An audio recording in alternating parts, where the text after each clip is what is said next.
Hey, what's up, guys? Here on the Fire Sports Pod, where everything we do here is fire. You guys know the drill. So let's get right to the show I have for you guys today.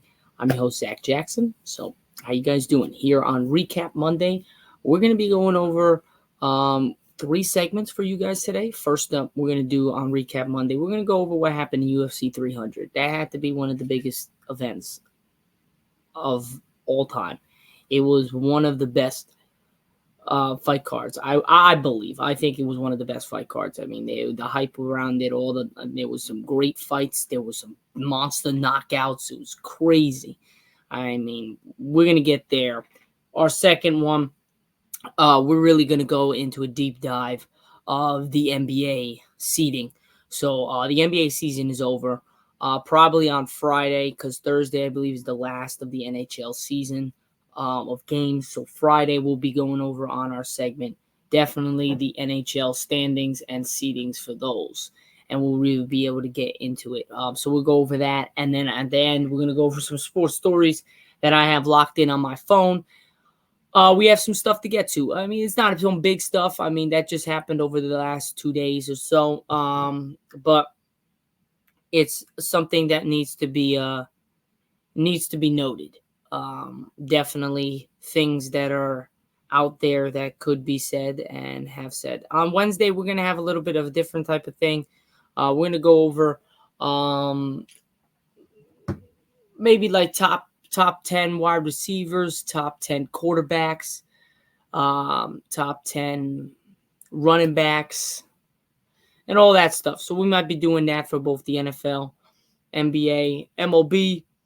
So we'll go into that. But let's get into UFC 300, man. What a night it was in UFC 300. I mean, UFC 300 was a amazing fight. We're just gonna go over just in general of what happened. And like, holy crap, it was something. It was a sight to see. I must say. I mean, if you guys saw the Max Holloway and Justin Gaethje, my God, that was a phenomenal fight. I mean, Justin Gaethje got hit with a spinning back foot in the first round at the end and broke his nose. And then he went in, and it looked like as the fight went on, he got even better, which was very weird because he looked slow as hell. But he got way better as the fight went on. And then in the final round, Max Holloway just really took it to him and really kind of like showed who's boss. So really, there was no competition with Justin Gaethje. Max Holloway just took it over. And then at the end, with like 10 seconds, he's like, come to the center of the ring. And they just went toe-to-toe. Boom, boom. Shots going left and right.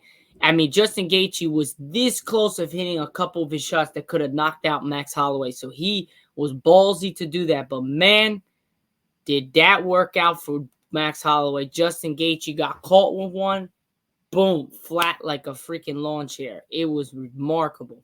1 second left. He TKO'd him. And Max Holloway is the BMF champ, which is the baddest motherfucker alive. So, that dude, he's the shit. I mean, I got to give him his flowers. That man can fight. And then you had Alex Pereira, which demolished Hill. I mean, it was not even close. First round TKO, bang, knocked him. I mean, the ref tried, because Hill hit with a kick, and it looked like it was a little low, so the ref was trying to be like, are you good? He took his hand and said, I'm good. I'm about to beat his ass. Boom!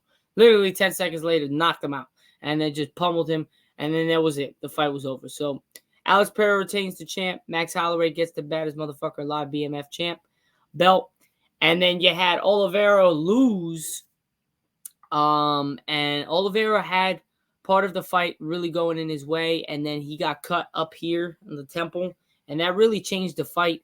And then the other guy I didn't really like how Valorensky really held down. I thought he could have maybe put the icing on the cake and not made it a close decision. But, hey, you got the win. That's really all that matters. A win is a win. But, man, I just want to show you guys the Max Holloway last 5 seconds. UFC 300, Max Holloway versus Justin. The knockout that went berserk. I mean, it was remarkable how this happened. So I'm gonna show you the video, guys. Hopefully we can get a yeah. All right, so we got the video here. I'm gonna show you guys it. I mean, it was remarkable. I know you guys. If you guys are paying attention to UFC, you definitely saw it. But man, what a smash this was. So let me go to X. Okay, so here we go. So that was that. They didn't really show the. Okay, never mind. They didn't show the knockout that I thought they were gonna show the beginning. Let me see if I can get it video, much better. Of the fight. Oh, here you go. See, that was him. I don't know. So what we'll do is I'm gonna get you guys a video before we go here, because that had to be one of the best knockouts that I've seen. I mean, you could just see Justin Gaethje on the floor like that. That's kind of ridiculous. All right, here we go. This has got to be it. All right, yeah, this is it. Okay, here we go. Okay, here we go. All right, ready? So look at this shit. Look at that.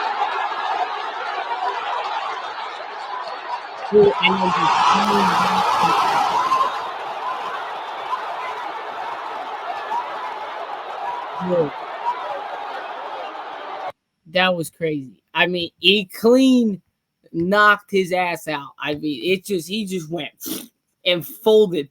It was fun. It was not funny because a lot of people can die from that, but like, man, it was crazy how he was like, come here, was settling right in the middle of the ring and just went boom, boom, boom, and just knocked him clean out. So that had to be one of the best fights. And then you had Alex Pereira get the knockout. Damn, what a fight the women's was with Zhang and Yan. I mean, I'm telling you, Yan, bro, she can box. She can strike, man. If she can get the grappling and the ground game as well as has her boxing, damn, she's going to be a great fighter and she's going to be a champ and she's going to be hard to beat. Because Zhang, she really can't really punch with her. It's really her ground game that really helped her win that fight and retain the title, because she was just choking around. I mean, the first round, she had her in a chokehold. She was out. The bell rang, and she was like, Jan was like all out of it. So they had to wake her up. But then Jan came in there, and she got a good round in, but it wasn't enough because Zhang really controlled the whole fight by just holding her down, grappling her, moving her, getting her tired, letting her exert all the energy, trying to get out, as Zhang just restored her energy after the first 2 rounds, trying to kill her. She kind of lost gas. But, man, she was able to regain that and be able to get Yan on the floor and really submit her. But, yeah, I mean, then you had the Bo Nickel and Cody Blunger. Bo Nickel wins over Cody Blunger. I picked Cody Blunger. I thought he was going to win. But Bo Nickel got the win. And that's pretty much it, man. I mean, it was a great card. It was a great card. And if you guys didn't know, Conor McGregor is making his return against Michael Chandler in UFC 303 on June 29th in the main event. That is going to be something. Cannot wait for that. I mean, Conor McGregor versus Michael Chandler. We've been waiting for that since 2022 or 2023. It's been 3 years or 2.5 years since Conor McGregor has been in the octagon. And the last time was against Dustin Poirier, where he broke his fibula right here on his shin, and he had the bone sticking out, and then he was talking crap about his wife and everything. So, I mean, Conor McGregor is going to verse Michael Chandler. We'll see how it goes. Michael Chandler called him out. It's going to be a good fight. I like Michael Chandler. I would love for him to win. But I want to see I don't want to see Conor McGregor get knocked out. I want it to go the distance. Or if Michael Chandler does knock him out, then to be honest, Conor McGregor, you got to get the hell out of there because you don't deserve to be in the octagon. Now, if Conor McGregor wins, man, Conor McGregor is the best thing in the UFC still to this day. He wins, there's going to be some things to say. But Conor McGregor, man, I hope he's training. I hope he's ready for this fight, because if he's not, he's going to get his ass kicked by Michael Chandler. Now, other than that, UFC 303, June 29th, that's when Conor McGregor versus Michael Chandler is going to happen. You guys should definitely check that out. If in case there is, just in the grand scheme of things, I do think that UFC 303 could top UFC 300 with Conor McGregor, Michael Chandler. But we'll see. Now, there's a lot more else to get to. But for just UFC 300, the main card, those were the fights. Those are the reactions. I think everyone really deserved to win. And everyone won. That was supposedly supposed to win. I had Pereira winning, and I had Zhang winning. I didn't have Holloway winning. I didn't have that Volkanovski or Voscaro. I can't really pronounce his name. Beat Pereira. Oliveira. I didn't think that was going to happen, and I didn't think Cody Blunger was going to lose to Bo Nickel. So Bo Nickel won, Max Holloway won, and that other dude versus Oliveira won, and that really kind of took a toll on my thing. So I went 2 of 3, but all 3 of those were like, come on, man. Especially the Holloway one, where like, Justin Gaethje. But Justin Gaethje didn't look so in shape. He looked kind of chubby. So I hope he comes back. But Oliveira lost his chance to get his title shot because he lost to a 4 seed. He was the 1 seed. So that is not a good look for him. So let's move on. That's a UFC. We're 12 minutes into our show. Let's go into the NBA schedule for the playoffs. Now, this, ladies and gentlemen, is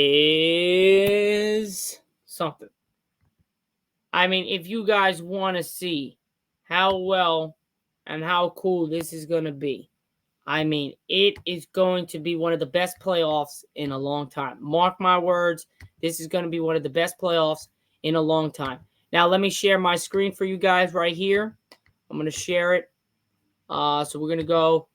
First up, we're going to go into the play-in tournament and where we're at right there. So first up, we got some stuff. So let's go over this. Here we go. So right now, if we're looking at it, the Eastern Conference play-in tournaments are set. Everything is set. 7 and 8 game would be Miami versus Philly, Wednesday, April 17th, 7 p.m. Eastern time on ESPN. Now, the 9 and the 10 game is the Atlanta Hawks versus the Chicago Bulls, Wednesday, April 17th, 9:30 p.m. Eastern time on ESPN. The NBA play-in tournament will take place from April 16th to April 19th.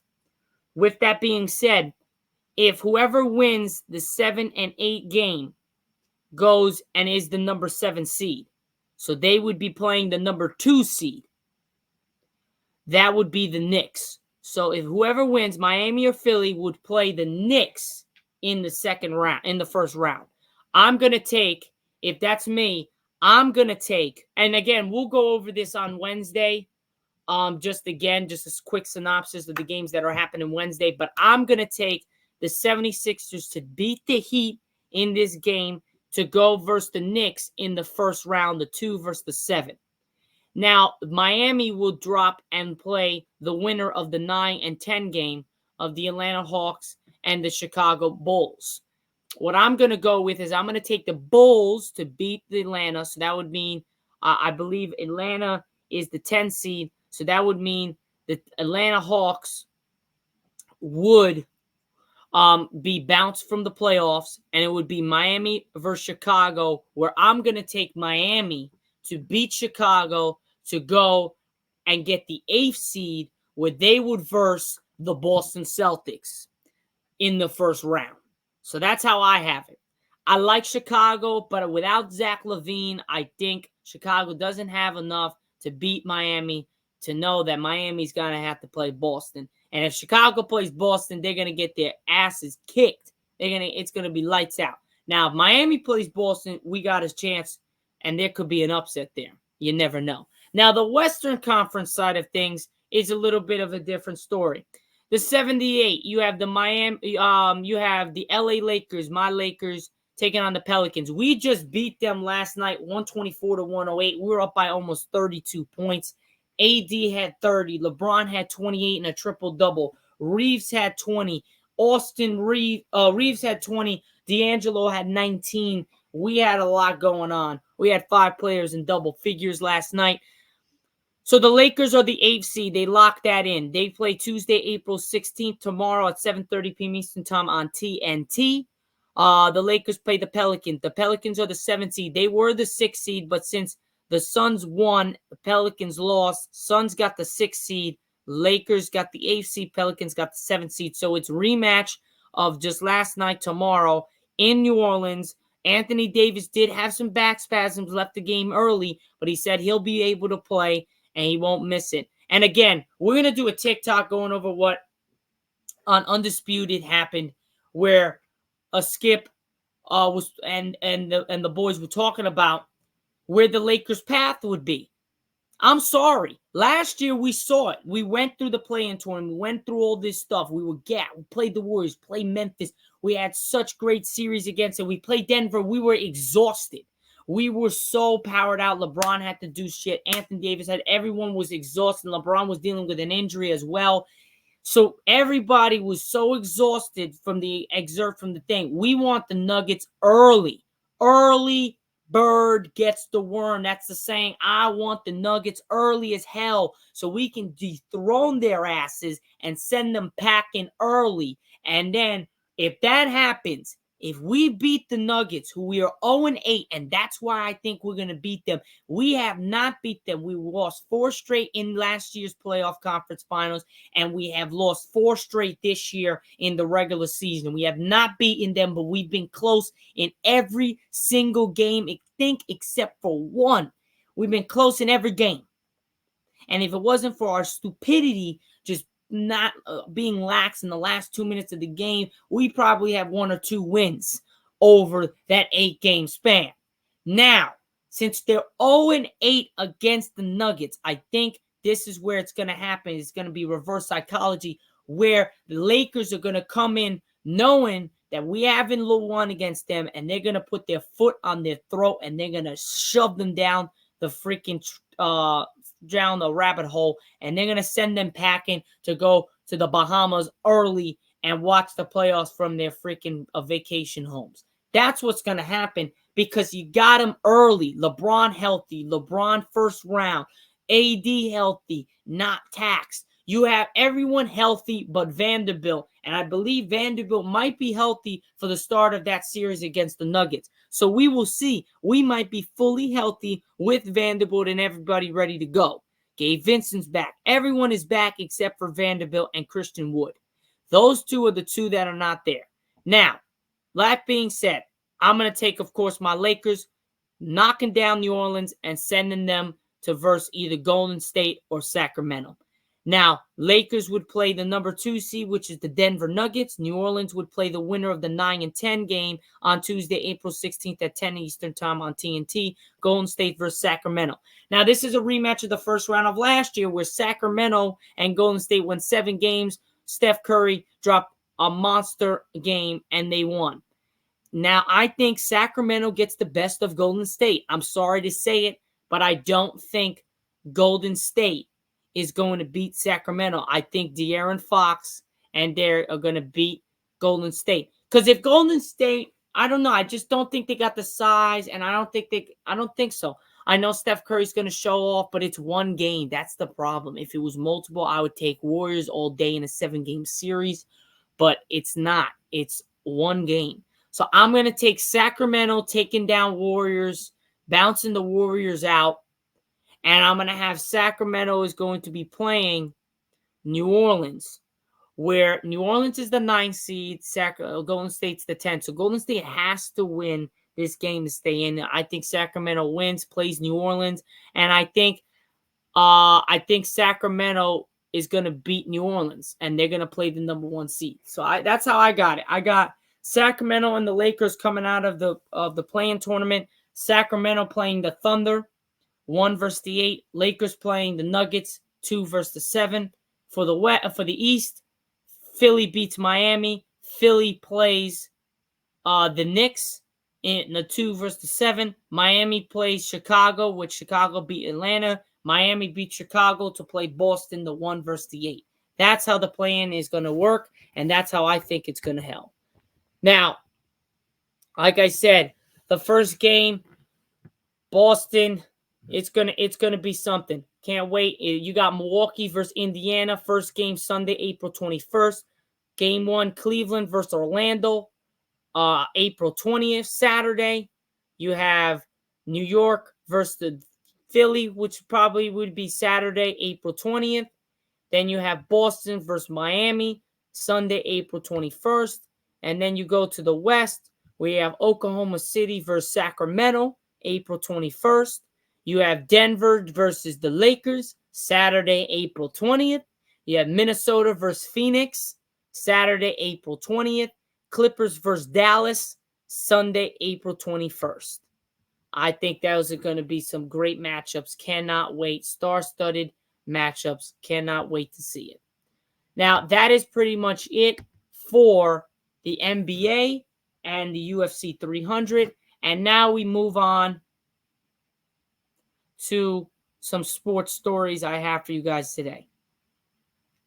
Now, let's go. We got about 1, 2, 3, 4, 5, 6, 7, 8, 9. We got 9 sports stories, and that will be it for my for my show here on the Fire Sports Pod. Catch you guys in just a little bit. So like I said, guys, let's get to some sports stories. First up of the sports stories we have for you guys today, wide receiver Devontae Smith will not need a 5th player option. He is going to be an Eagle for the foreseeable future.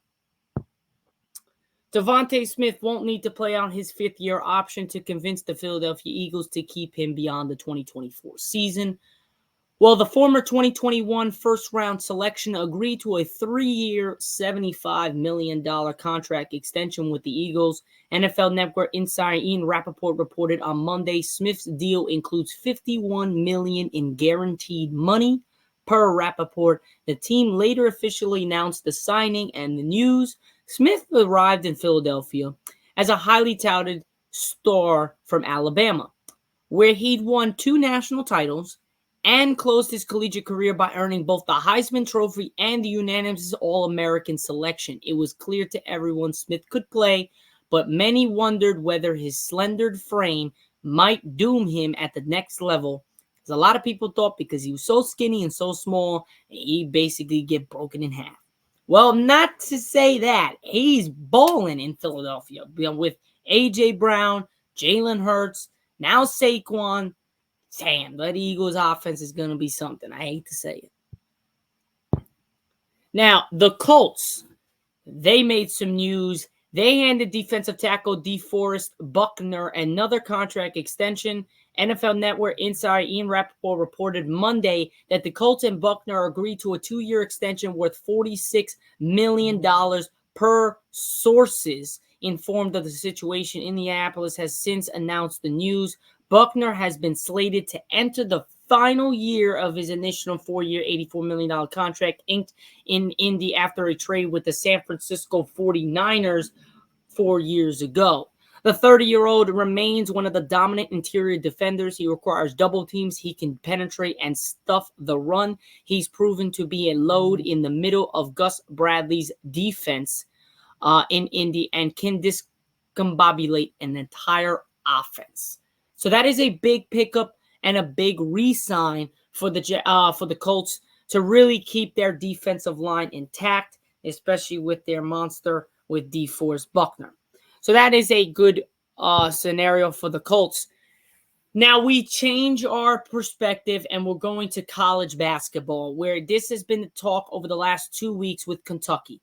Now another player has left the squad.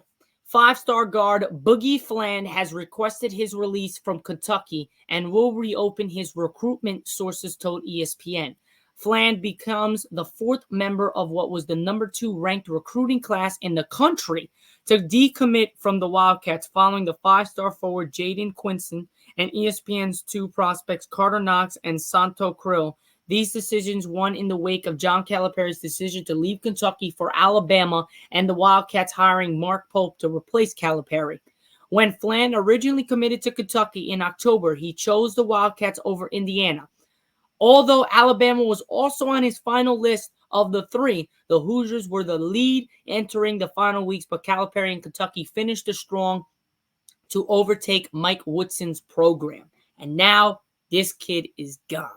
This is not going to be a great season coming up for Kentucky, it looks like. And then now we get even more news. Not Rob Dillingham going to the freaking NBA draft. Now you got Kentucky sophomore point guard DJ Wagner is entering the transfer portal. At first reported by 247 Sports, national analyst Travis Bram, the former 5-star recruit and McDonald's All-American, is the Kentucky player to enter the transfer portal since John Calipari's hiring in Arkansas became official last week, joining Vladimir Ep6. According to the Bram, Wagner is set to be completely open to all options once entering the portal. That includes entering the 2024 NBA draft, other colleges, and plans on meeting with new Kentucky coach Mark Pope. Wagner played under Calipari last season at Kentucky, where he made 28 starts and averaged 9.9 points a game, 3.3 assists, and 1.9 rebounds across 29 games. He committed to Kentucky in November of 2022 as the number 6 overall player and the top-rated combo guard in 2023 recruiting class. Now, we are going to change gears and we're going to go to the NBA, where the Phoenix Suns are ensuring that Grayson Allen is wearing purple and orange for a couple more seasons, as the team signed him to a shooting guard to a 4-year, $70 million extension. His agents confirmed to ESPN Allen was set to become an unrestricted free agent at the end of the season, where he is no doubt would have garnered plenty of attention from other teams. After having a career year with the Suns, not only did Allen average a career high of 13.5 points during the regular season, he also shot 46.1% from three-point range, which led the NBA. His shooting has been essential on Suns teams that doesn't have that much depth, and on multiple occasions his shots from deep helped carry Phoenix in games, especially when Bradley Beal missed time due to injuries. While keeping Allen in Phoenix is important for their current success, it won't come without some complications down the line, primarily on the financial side of things. But they do lock him up for the next 4 years. Now, we stay in the NBA, where the regular season, as we all know, is officially over. While 20 teams still have some basketball left between the play-in tournament and the playoffs, there are now 10 teams who will immediately start preparing for next season. The first step in the offseason will begin with the 2024 NBA Draft Lottery, which takes place on May 12th. And now we have a clearer picture of which teams will be the best odds to land the near-top draft pick. The Detroit Pistons and Washington Wizards have a 14% chance of landing the number 1 overall pick, and now they'll play the waiting game to see who will come out on top. The Charlotte Hornets and Trailblazers finished the season with identical records of 21-61, so a random drawing will be held prior to the draft lottery to determine which of these two teams will have their third and fourth best odds at the number 1 overall pick. The 2024 draft isn't as loaded as last year's class, but it still gives the bottom-dwelling teams a chance to rebuild in hopes of finding their next superstar. Now, we've moved back to the NFL and we go to who? My Cowboys. Now, in Frisco, Texas, the Dallas Cowboys have made no secret about their wishes. They want to sign Dak Prescott, CeeDee Lamb, and Micah Parsons to contract extensions. Then do it. They're not. It was something they had to do routinely with players that they wanted to keep off the free agent market. As recently as 2019, they signed DeMarcus Lawrence, Jalen Smith, Leo Collins, and eventually Ezekiel Elliott's extensions. Prior to that, stars like DeMarcus Ware, Jason Witten, Tony Romo, and Terrence Newman rarely sniffed the open market, signing deals most of the time before their contracts expire. They signed Pro Bowl cornerback Trayvon Diggs to a 5-year, $97 million extension last summer, and as designed to getting something done with Lamb too, but nothing came of it. In fact, nothing appears imminent with any of the 3 players that they want to sign. In terms of importance, Prescott would seem to be the most impressive because they cannot use the franchise tag him in 2025. the Cowboys can use the franchise tag on Lamb in 2025, they will have Parsons on the 5th-year option in 2025. So this is just a disaster for the Cowboys. The Dallas Cowboys wide receiver CeeDee Lamb wants a new contract. We just said that. And while he waits to get paid as he enters the final year of his rookie deal, he reportedly could hold out and not be a present for off-season workouts. The star's absence began Monday, according to the Dallas Morning News, as the team opened its voluntary off-season program. Dallas off-season activities remain voluntarily for Lamb until the mandatory OTAs begin in June, at which the team can fine him if he doesn't attend. Lamb's 5th-year option will pay him a fully guaranteed $17.199 million, but the pass catcher wants a new deal as he heads into the final year of his rookie contract, and it's when it does get done, it will likely make Lamb one of, if not the highest paid player at his position. That's what he wants, and that's what he deserves because he's been the best player on our team.